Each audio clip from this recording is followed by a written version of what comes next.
IndyCar has revealed the all-new IR-28 race car, which will debut in the 2028 NTT IndyCar Series.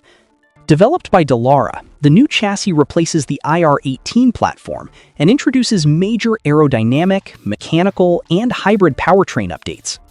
The IR-28 is expected to weigh about 100 pounds less than the current car.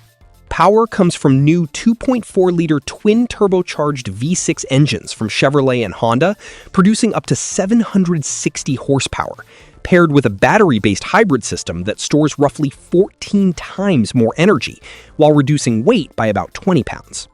The redesigned bodywork is intended to reduce turbulent air and improve close racing, while a more integrated aeroscreen enhances aerodynamics and visibility.